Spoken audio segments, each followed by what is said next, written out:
Could the way things play out through the rest of spring football actually change Miami's strategy at all in the transfer portal? You are Locked On Canes, your daily podcast on the Miami Hurricanes, part of the Locked On Podcast Network, your team every day.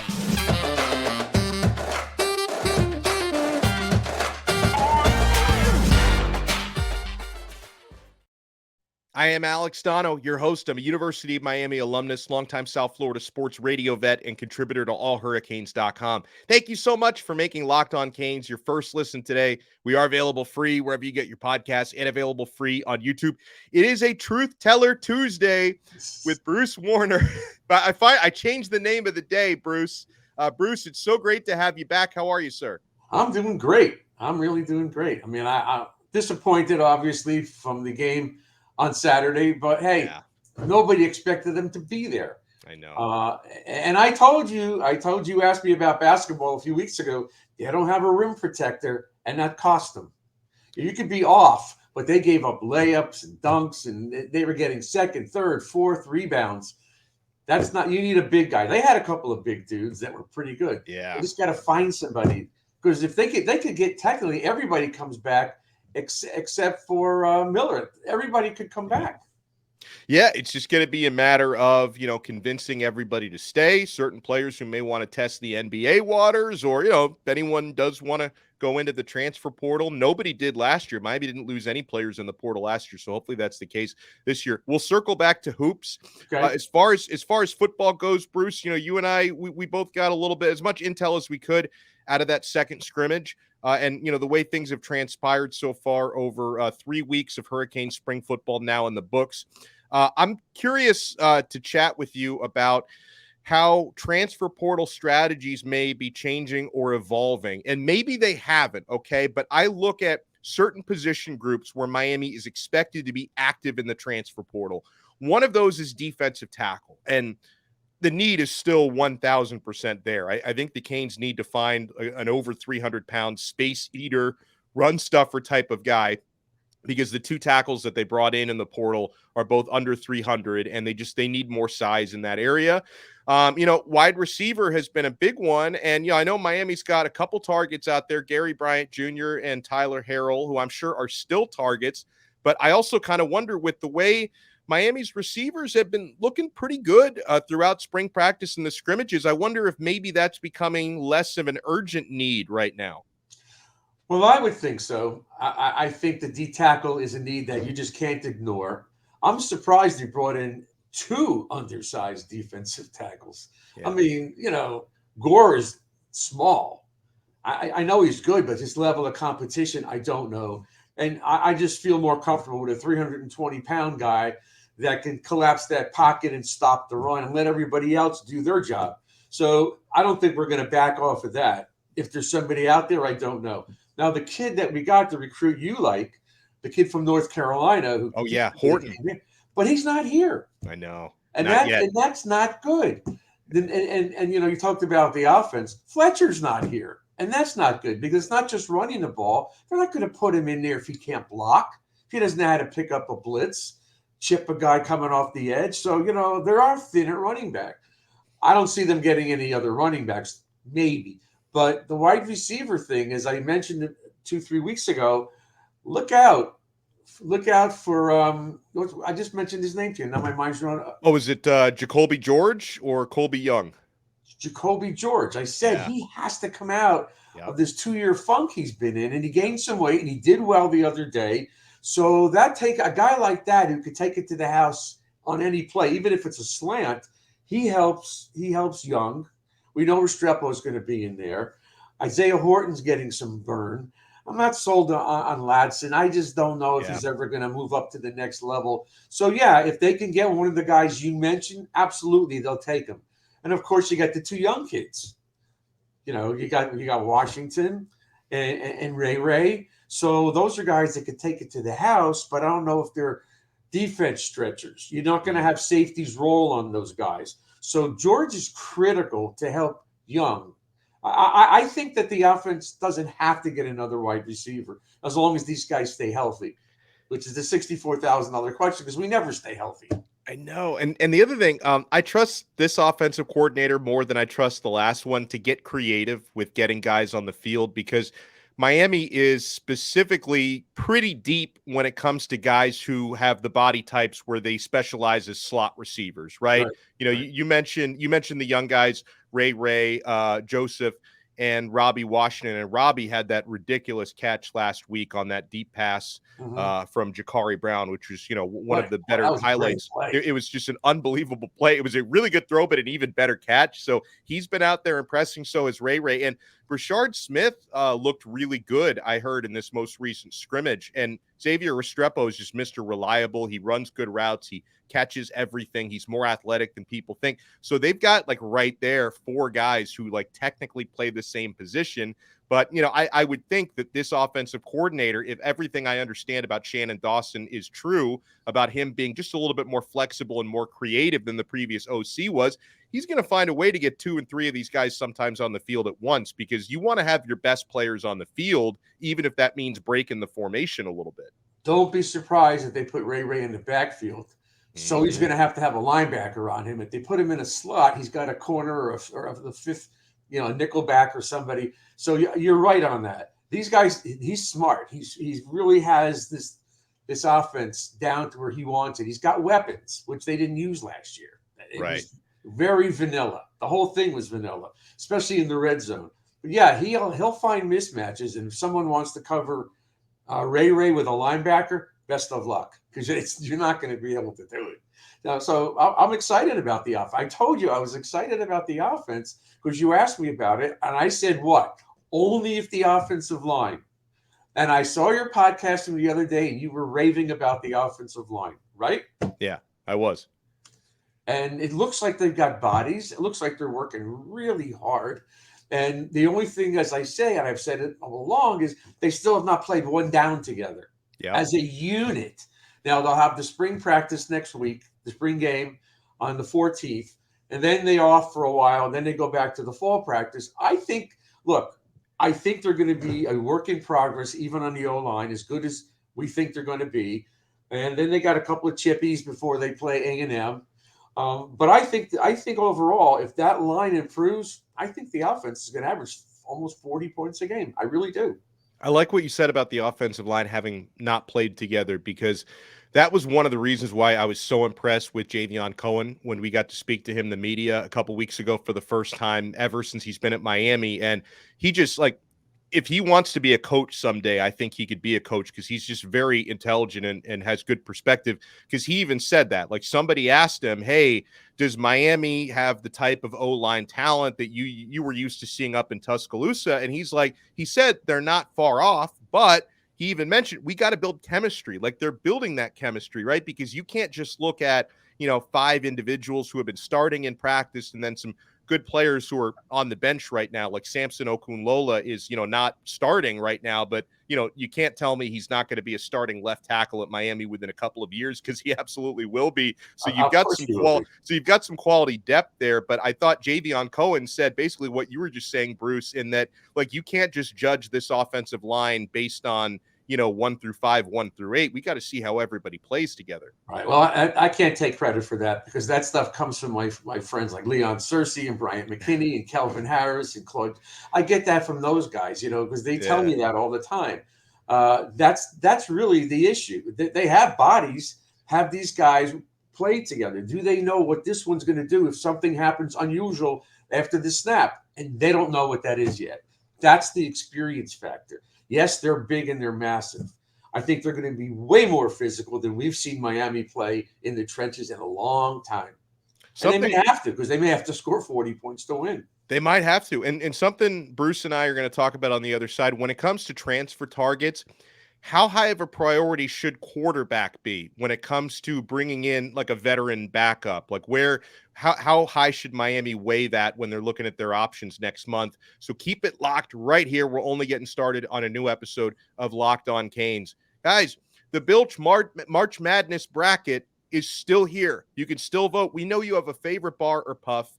Now's the time to make it count. Go to builtmarchmadness.com to vote for your favorites. I've been voting for the cookie dough chunk puff, which is my personal favorite. There's a lot of great Built bars, but that's my favorite. And when you vote for your favorite bar or puff at builtmarchmadness.com, you're going to be entered into a drawing where 50 lucky Locked On listeners will get a free box of Built. Not only that, but one Locked On fan is going to win a 12-month subscription to Built to have Built best bars or puffs delivered monthly straight to your door. That's like having the golden ticket from Willy Wonka. That's a great prize. You got to try Built. They don't tour the factory. Well, maybe they will take you to the factory. I don't know. You got to try Built. Built, the best protein bar ever. Seriously, they're so amazing. You won't think that they're good for you, but they are. And what makes Built bars and puffs so good? Well, for starters, they're all high in protein, low in sugar, and covered in 100% real chocolate. That's right, real chocolate. Run to builtmarchmadness.com right now. Vote for your favorite bar or puff and pick up a box while you're there. You can vote every day, not only in March, but these first few days of April as well. So hop in and support your pick. You know I have, because I love me some Built bars. Welcome back to Locked On Canes. We're part of the awesome Locked On Podcast Network, your team every day. Alex Donno alongside the truth teller, Bruce Warner. So, Bruce, I think we talked about this a few weeks ago, maybe looking in the transfer portal at not necessarily a guy to compete to start. And I say that only because, like, for better or for worse, because some of you don't like Tyler Van Dyke very much. I do like TVD. Some of you don't. But Tyler Van Dyke is pretty clearly the starter on this team right now, and you're not going to have a whole lot of luck finding transfer portal quarterbacks who want to be starters somewhere. You'd more be looking for a veteran backup, so you're not really looking for someone to compete with Tyler. You're looking more for someone to compete with Jacari Brown. That's just the way this is going to go. How big of a need is that now, Bruce? Because Jacari, he's definitely showing improvement as a passer, right? Like I'd be a lot more comfortable with him having to start significant times this year than I was last year. He was very much a work in progress last year. His mechanics are looking better this year. Emory Williams obviously is the break glass in case of emergency guy. You don't want to have to use him as a true freshman. I hope Miami doesn't have to use him, but knowing that Jacari seems to be making progress out there, like significant progress, do you feel like veteran backup quarterback is less of a need, or do you still feel like that's something Miami needs to heavily pursue in this next portal opening? Well, I think that Brown is doing very well, and he has improved, and Mario recognizes it, and so does the offensive coordinator, Dawson. Now, to me, the transfer portal quarterback is based more on the kid, okay, Williams, than it is Jacori. I think Jacori has shown enough. Now, if they're scared of putting the kid in, I'm not talking about red shirt or losing his red shirt. I don't think they care anymore. It's everything's different. Yeah. But if he's not going to be ready, then you can go out and get a backup. So you don't let him get in there and lose his confidence. So I think as far as Jacori Brown is concerned, I don't think there's an issue at all. I think it has to do with Williams. And if they can't make a determination, then yes, when that portal opens up, I believe it's May, they may go after somebody. And why not? You never have enough. Never. Right. Because you can't ever tell what's going to happen. So I agree with that. Now, if they know, and if they don't think that Johnson's going to play running back because he needs to gain some weight, they're relying on Fletcher, maybe you go out and get another one. It's just, what is it? Just money, so to speak. And there's guys out there that would play for this school. It's just a damn shame about Citizen. I really wanted to see that kid play. Of all the recruits we've had in years, he was the one guy I couldn't wait to see. And now who knows? Hopefully. I heard Mario talking. I don't think he's too thrilled about linebacker play or the defensive backs either. I think he realizes there's deficiencies on the defensive side of the ball. You agree with that? 100%. And I was going to get to the DBs next because I think they could use some insurance policies there, safety and corner. I mean, with corner, you're going to be, for depth, you're going to be relying on some really young guys. The early enrollees, Stafford and Damari Brown, are not around yet. The veteran transfers, Devontae Brown is doing pretty well. Terry Roberts is doing pretty well, but you don't have a whole lot there. Daryl Porter, who was here last year, of course, is doing really well. And I like some of the work Chris Graves has been doing, but I still think you could use more insurance there. And that's just a corner. And at safety, they're pretty thin. I'm seeing some positives from Markeith Williams out there. Caleb Spencer, the true freshman, looks really good, but he's early enrollee guy. You don't want to have to rely on him very much. James Williams is Jekyll and Hyde. You never know what you're going to get from that dude, and he's injured right now. So the only sure thing right now, I think, on the entire secondary, the only sure thing is Cam Kinchins, who is just he stands out. He's just a leader out there on the field. So I'm glad you brought up defensive back, because I think they should be looking at safeties and corners. Well, I'm not sold on Porter. I don't think he did much last year at all. No, he didn't. I saw him lose almost every jump ball because he's short. Yeah, I saw him get out-bodied for balls that are in the air, and he's too small to get position. So I'm not sold on him at all. I'm just not. And I think they got to find somebody else. Let the young kids get a shot at it before you put him in. But they didn't play well last year at all. Graves, they need to get more experience. So I hope that these guys can pick it up in the spring and then continue this in the fall, because you're right. They do need some bodies on the defensive side all across, except maybe D-end. That may be their best position, D-end. Yeah. And then you got kids playing linebacker. You're still going to have a couple of the young kids will play this year. I know that Besant is definitely going to play a lot. Yeah. And the X factor, as we've talked about, and Mario talks about him too, is Bain. Bain could be on any part of the line of scrimmage. He could be inside or outside, and he could still come from the edge as an outside linebacker. Like sometimes Jason Taylor used to stand up and come off the edge and not be in a 3-point stance or something. So I think they have the speed coming off the edge. They don't have the power in the inside, which is what they need. So, you'll talk. I'll get as many defensive tackles on here as we want. Yeah. They're going to tell you the same thing, and I could get all the linebackers. They'll tell you the same thing. Unless people up front can contain those offensive linemen so they don't get chipped, the DBs are going to be making all the tackles again. So, I'm stunned that they didn't get a true big time defensive tackle. They got 2 undersized guys. Yeah, and that's like a big kind of cloud hanging over our heads, not only in the portal, because I still think they want at least one more. And I was told by someone who's pretty well connected that they're going to be aggressive to try to get a big defensive tackle. And he also said that they're going to be aggressive in getting a speedy outside receiver here in the portal as well. So I look at those positions. But I know that players out there understand the need. Again, it's very early in the process. Miami only has one verbal commit for next year, and it's from a kicker. Right. But, Miami seems to be pretty high on the list from some of the best defensive tackles in the country, including David Stone from IMG. Right. Maybe he'll choose Miami. Maybe he won't because, got tough competition out there. Everybody wants this guy. But Miami seems to be pretty high on the list from some of these D tackles because I think they understand that there's kind of a projected lack of depth at that position, and they could have opportunities to play pretty early if they come to the U. Right. Plus our D tackle tradition, which is, again, a lot of that stuff is filled in the last 10 or 15 years, but it's still out there. And the other factor is playing for Jason Taylor. I know he's not a D tackle coach, but so what? I mean, so what? You go on the field, you see him, and he talks to you. What are you going to do? Turn your head and say, I'm not listening to you? But and they need some big body D tackles. And if they get them in the portal, even if it's for 1 year, that'll help. Yeah. Because if they do get Stone or some of these other guys, you need somebody in there that could be the leader of that group. Darrell Jackson lost. That didn't help. Although I don't really miss him that much. He's not a 320-pounder either.